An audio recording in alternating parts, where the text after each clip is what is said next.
My mother-in-law poured something strange into my drink when she thought I wasn't looking. Special cocktail for my favorite son-in-law, she said with a smile. I thanked her and discreetly switched glasses with her husband, who always criticized my career.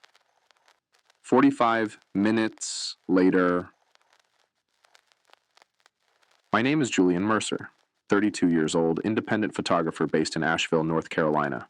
I've built my business from nothing: weddings, wildlife, magazine spreads, the kind of work that pays the bills if you're good at it. And I am. But to my in-laws, especially Diane, what I do has never been enough. How's the little photography hobby? Gerald would ask at family dinners, not even trying to hide his disdain. He was an investment banker, the kind of man who measured success in square footage and stock options. Every Sunday dinner at their house was the same. Diane would fuss over her daughter while Gerald interrogated me about my finances. My wife Haley would squeeze my hand under the table, a silent apology for her parents. I'd been shooting a wildlife assignment in Montana all week, trudging through knee-deep snow to photograph bison for National Geographic. I was exhausted, but Haley insisted we couldn't miss her mother's birthday dinner. Just a couple hours, she promised.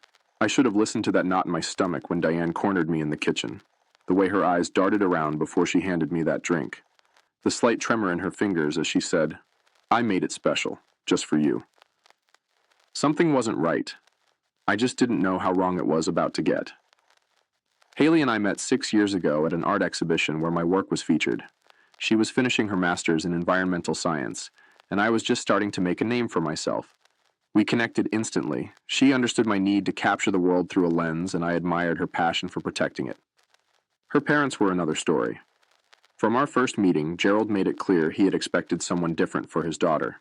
Someone with a desk job, a retirement plan, a company car. Someone exactly like him. Diane was subtler.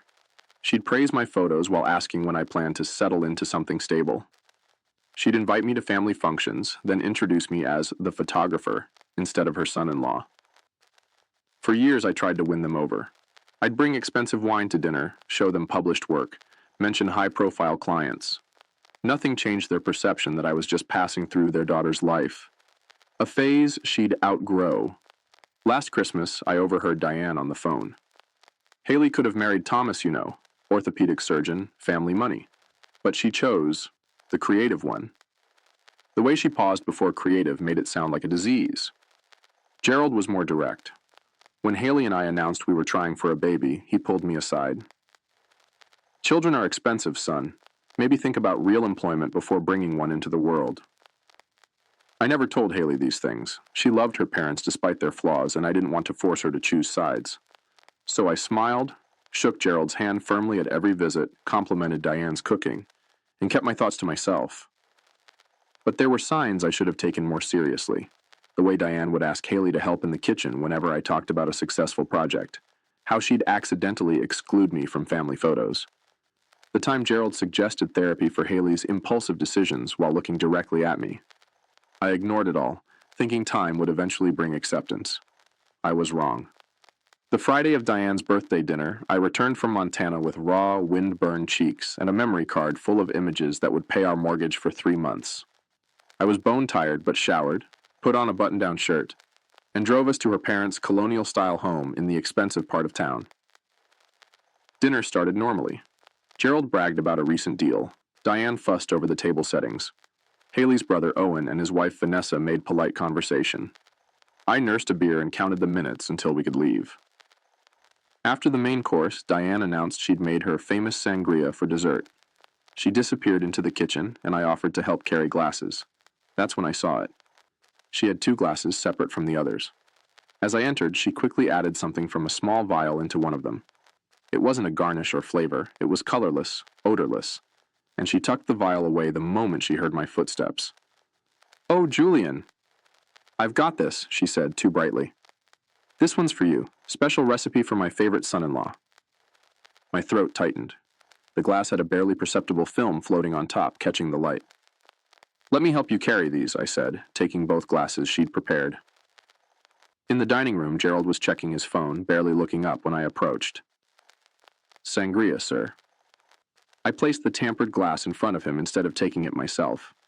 I watched him drink, making an excuse about preferring water with my dessert.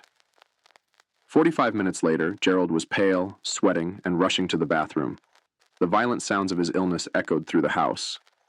Diane's face drained of color when she realized what had happened. Her eyes met mine across the table, and in that moment, I knew two things with absolute certainty. My mother-in-law had tried to poison me, and she knew that I knew. I didn't react, didn't confront her. Just ate my chocolate cake while Haley rushed to check on her father. In the chaos that followed, Gerald insisting it must have been food poisoning, Diane stammering about bad shellfish, I quietly pocketed the untouched glass meant for me. Something had shifted inside me. The anger I felt wasn't hot or explosive. It was cold, deliberate. I wasn't just going to let this go, but I wasn't going to fight their way either. I was going to make them face exactly who they were. The Monday after the dinner, I took the glass to Jason, a former client who ran a toxicology lab. "Personal or professional?" he asked when I explained what I needed. "Family matter," I replied. 3 days later, he called. "Julian, there were benzodiazepines in that drink. Nothing lethal, but enough to knock someone out for hours, maybe cause some memory loss. Where did you get this?" I thanked him and asked for a written report. I didn't answer his question. That night, I told Haley I wanted to skip Sunday dinner for a while. Said I needed to focus on an upcoming exhibition. She was disappointed but understood. I didn't tell her about the test results. Not yet. I needed more information first. Over the next 2 weeks, I did some digging.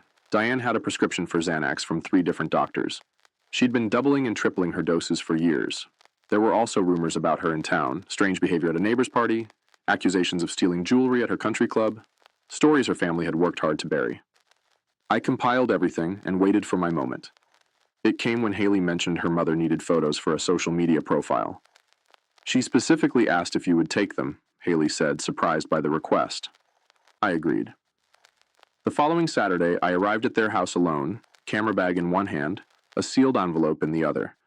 Diane was waiting, dressed expensively, makeup perfect. "Gerald was at the office," she explained. "Before we start," I said quietly, "I thought you might want to see this." I handed her the envelope containing the toxicology report, along with printouts of her multiple prescriptions. Her hands trembled as she read. "This is absurd," she whispered. "I would never." "We both know what happened," I cut her off. "What I don't know is why." Her face hardened. "You're not good enough for my daughter. You never will be.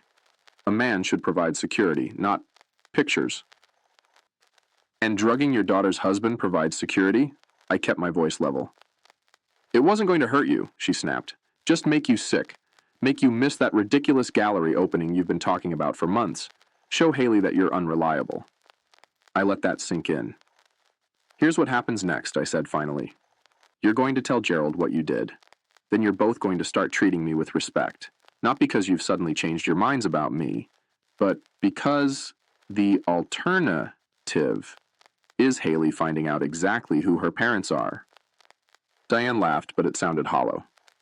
"She'll never believe you over us." I picked up my camera bag. "Maybe not. But she'll believe the lab report, and the prescription records, and the neighbors you've alienated. Are you willing to bet your relationship with your daughter on that?" I left without taking a single photo. That night, Diane called Haley in tears, claiming I'd behaved inappropriately during our session. Said I'd been hostile and threatening. When Haley confronted me, I couldn't hide the truth anymore. I showed her everything, the lab report, the prescriptions, even text messages from her mother that had become increasingly hostile over the years. "My mother wouldn't do this," she kept saying, but her voice lacked conviction. The next day, she confronted her parents. I wasn't there, but when she returned home, her eyes were red from crying. "My father says it's all a misunderstanding," she said quietly, "that you're trying to drive a wedge between us because you're insecure about your career." I just nodded. I'd expected this. "What do you think?" I asked. She didn't answer, just crawled into bed and turned away from me. I'd pushed back, but somehow I'd fallen deeper into their trap. Now I was the villain in their story, and they'd managed to plant doubt in the one person whose opinion mattered most to me. For 2 weeks, Haley barely spoke to me. She went to her parents' house alone, came back with red eyes and new doubts. I threw myself into work, spending long hours in my studio, waiting for the storm to pass. Then a package arrived for me. No return address, just my name scrawled across the top in unfamiliar handwriting. Inside was a USB drive and a note. "You should see this." V double quote. Vanessa, Owen's wife. The drive contained video files, home security footage from Gerald and Diane's house. The timestamps showed the night of the dinner. There was Diane in the kitchen, clearly adding something to a drink. There was me entering, taking the glasses. There was Gerald drinking from the tampered glass. But there was more. Footage from after we'd left, Diane screaming at Gerald, blaming him for drinking from the wrong glass. Gerald yelling back, "This isn't the first time you've done something like this." I watched the footage 3 times, trying to process what I was seeing. Not just confirmation of Diane's actions, but evidence of a pattern. Evidence that Gerald knew. The next file was from 2 days after the dinner. Diane and Gerald argued in their living room about me. "He knows what you did," Gerald said. "So what?" Diane replied. "It's his word against mine. Haley will never choose him over family." "And if she does?" "Then she's not the daughter I raised," Diane said coldly. "Don't worry. I've already started talking to her about their marriage problems, planting seeds. By the time I'm done, she'll be filing for divorce and thinking it was her idea." I shut my laptop, hands shaking. This wasn't just about me. This was a systematic effort to control Haley's life, to isolate her from anyone who didn't fit their vision, and they'd been doing it for years. I called Vanessa immediately. "Why did you send this to me?" "Because they did the same thing to me when I married Owen," she said quietly. "They tried to break us up for 2 years, said I wasn't good enough. It almost worked. Why didn't you tell us?" "Owen doesn't know," she admitted. He worships his father, believes everything he says. I've tried to tell him, but he thinks I'm paranoid. I just couldn't watch them do it to someone else." The next day I received a text from Gerald. "We should talk. Man to man, no wives." I met him at his country club. He was waiting in a private room drinking bourbon. "Julian," he began, "families are complicated. My wife, she can be difficult, protective, but she means well." "Drugging someone means well?" I asked. He waved his hand dismissively. "A misunderstanding. Diane takes medication for anxiety.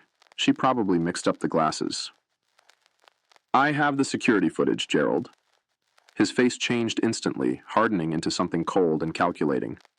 "What do you want?" "Money? Is that what this is about? I always knew you married Haley for financial reasons." "I want you both to leave us alone," I said simply. "Stop trying to convince Haley I'm not good enough. Stop interfering in our marriage." Gerald leaned forward. "You think this is the first time we've dealt with someone like you? People who want to take advantage of our family?" He laughed. "Haley will come home where she belongs. She always does. Ask her about Thomas. Ask her about the fiancé before you." I felt cold. "What are you talking about?" "Haley was engaged before she met you. Nice guy, doctor. We didn't like his background. Took us 6 months to convince her he was wrong for her. She broke it off. Came home crying to Daddy." He smiled. "History repeats, son." On the drive home, I called Haley's college roommate, Bethany, asked her about Thomas. "Oh God," she said. "That was awful. He was perfect for her, but her parents, they convinced her he was cheating, planted evidence. He tried to tell her the truth, but by then she didn't trust him anymore." The pattern was clear now. This wasn't just about me. It was about control, complete control over their daughter's life. And they'd done it before. I didn't confront Haley immediately. Instead, I started gathering every piece of evidence I could find. I reached out to Thomas, who was initially reluctant to speak with me. When I explained the situation, he sent me old emails between him and Haley, showing how her parents had systematically undermined their relationship. I contacted other ex-boyfriends, old friends of Haley's who'd mysteriously drifted away. A pattern emerged. Anyone who encouraged Haley's independence was gradually pushed out of her life. Vanessa provided more security footage showing Diane and Gerald discussing their plans for us. "Once they divorce, we'll convince her to move back home," Gerald said in one clip. "She can run the foundation. Meet suitable men. I compiled everything onto a single drive. Then I invited Owen and Vanessa over for dinner, without telling Haley I was about to destroy her family's image. Over dessert, I connected my laptop to our TV. "There's something you both need to see," I said. For the next hour, we watched the footage together. Haley sat motionless, her face pale. Owen kept shaking his head, muttering, "That's not my parents," under his breath. When it was over, Haley turned to me with tears streaming down her face. "Why didn't you tell me sooner?" "Because I needed you to see for yourself," I said. "All of it. Not just what they did to me, but what they've been doing to you your entire life." Owen stood up furious. "This is bullshit. You've edited these videos. My parents wouldn't do this."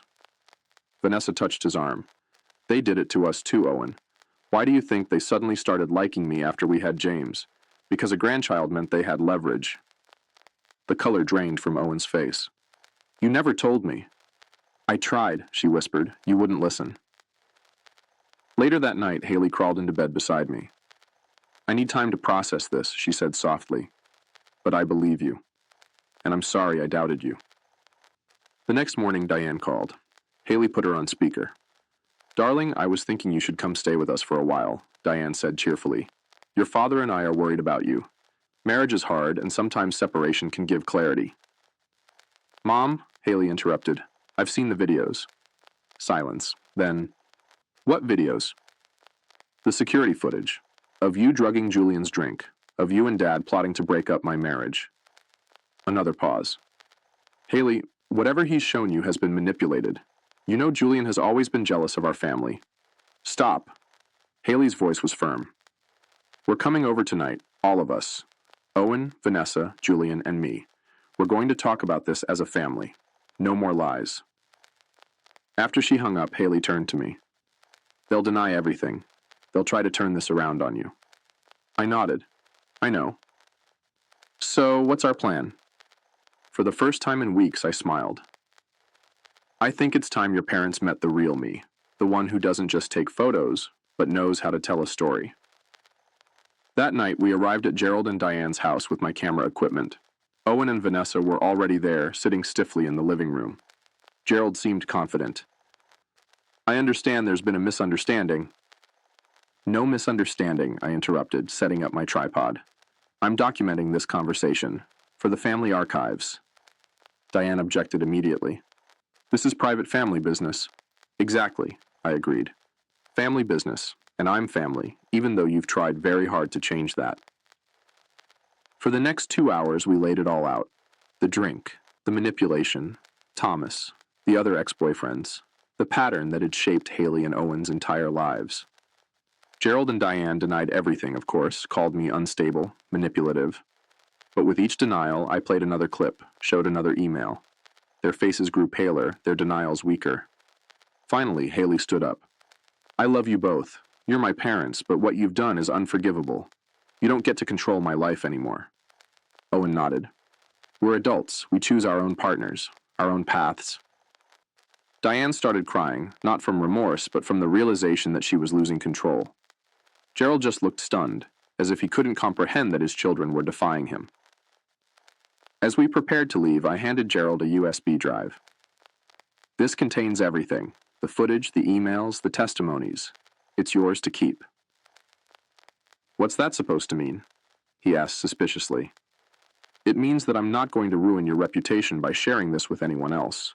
That would hurt Haley, and I would never do that." I paused.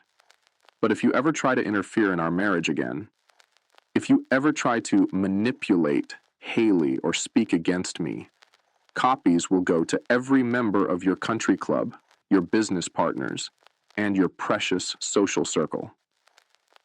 For the first time since I'd met him, Gerald looked at me with something resembling respect. "I underestimated you." "Yes," I said simply. "You did." 6 months passed. Haley and Owen began therapy to work through the damage their parents had caused. Diane and Gerald kept their distance, sending occasional texts but respecting the boundaries we'd established. Then, over the holidays, they invited us all to dinner. "A fresh start," the invitation read. Haley wanted to go. "They're still my parents," she said, "and they're trying." I agreed, but I wasn't naive enough to believe they'd changed. When we arrived, everything seemed normal. Diane had prepared a feast. Gerald was charming, asking about my latest projects with what appeared to be genuine interest. After dinner, Gerald invited me into his study. "I have a proposition for you," he said, pouring me a scotch. "I've been thinking about your career. Photography is, well, it's been good to you. But have you considered diversifying? I could bring you into my firm, junior partner track. The salary would be substantial." I took the glass but didn't drink. "Why would you do that?" "Your family," he said smoothly. "And I respect how you handled the unpleasantness. You protected my daughter while standing your ground. That's what a real man does." I set the glass down untouched. "I appreciate the offer, but no." His smile tightened. "Julian, be reasonable. This is an olive branch, a way for us to move forward." "No," I repeated. "It's another attempt at control. You can't buy me, Gerald, and you can't stand the fact that Haley loves me exactly as I am." "Don't be a fool," he hissed, dropping the facade. "Everyone has a price." I stood up. "That's where you're wrong, and that's why you'll never understand your daughter." I walked back to the dining room where Diane was showing Haley photo albums. "Look at these," she was saying. "You were so happy when you lived at home." Haley caught my eye across the room. She could see from my expression that something had happened. I gave a slight nod and she stood up. "Mom, Dad," she announced clearly, "I have something to tell you." Everyone turned to look at her. "We're having a baby, Julian and I. I'm 3 months pregnant." The shock on their faces was genuine. Diane recovered first, rushing to embrace her daughter with tears in her eyes. Gerald approached more slowly, glancing between Haley and me. "Congratulations," he said stiffly. "Thank you," I replied. Then, lowering my voice so only he could hear, "This child will never be a pawn in your games. I promise you that." His face hardened, but he nodded once. He understood the message. As we drove home that night, Haley squeezed my hand. "They'll never change, will they?" "No," I said honestly, "but they'll have to accept that we have." 3 weeks later, a certified letter arrived from Gerald's attorney. Inside was a deed to a house, our house, which we'd been renting, and legal documents establishing a trust fund for our unborn child. There was no note, no conditions, no strings, just the transfer of assets, clean and irrevocable. It wasn't an apology. Gerald wasn't capable of that. But it was an acknowledgement, perhaps the only one he could give, that we had won. Our daughter was born in summer. We named her Eliza, after my grandmother. When Diane and Gerald came to the hospital, they brought gifts but maintained a respectful distance. They cooed over the baby, took photos, and left without trying to give us parenting advice or financial lectures. Months passed. Our relationship with them settled into something resembling normalcy. They never apologized for what they'd done, but they stopped trying to control Haley's life or undermine my career. One evening, as I was editing photos in my studio, Haley came in carrying Eliza. "My mother called," she said. "She wants us to come for Christmas." I looked up from my computer. "What do you want to do?" "I think we should go," she replied, "but with conditions. We stay at a hotel, not their house. We leave when we want to leave. No unsupervised time with Eliza." I nodded. "Sounds reasonable." She sat down beside me, bouncing the baby gently. "You know, I used to think success meant making my parents happy, getting their approval, meeting their expectations. And now?" She looked down at our daughter, then back at me. "Now I know it's about making choices I can be proud of, standing by the people I love." 2 weeks before Christmas, a large envelope arrived from Gerald. Inside was a glossy brochure for his company's annual report. My photographs were featured throughout. Landscapes, portraits, architectural shots. The work I'd done on my own terms, without his interference. There was a brief note. "Hired the best photographer I know. Thought you'd want a copy. G double quote." It wasn't forgiveness or reconciliation. It was something else. Respect, perhaps. The acknowledgement that I was successful on my own terms, not his. I didn't call to thank him. We both understood this wasn't about gratitude. It was about recognizing the new boundaries, the new reality. That spring, I opened my own gallery in downtown Asheville. At the grand opening, Haley stood beside me, Eliza on her hip. My parents flew in from Oregon. Friends and clients filled the space, admiring the images I'd captured over the years. Gerald and Diane came too toward the end of the evening. They didn't stay long. Diane held Eliza briefly, under Haley's watchful eye. Gerald shook my hand, nodded at the photographs with genuine approval, and left without making any suggestions about how I should run my business. As we locked up that night, Haley asked, "Do you think they've changed?" I considered the question carefully. "No," I said finally. "But they've accepted that they can't change us. And sometimes, that's enough."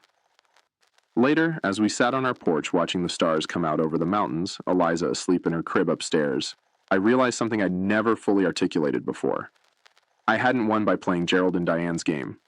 I'd won by refusing to play it at all. I'd stood my ground, protected what mattered, and built my life according to my own definition of success. Not with schemes or manipulation, but with honesty and quiet persistence. In the end, that was the most satisfying revenge of all. Living well, on my own terms, with the family I loved beside me.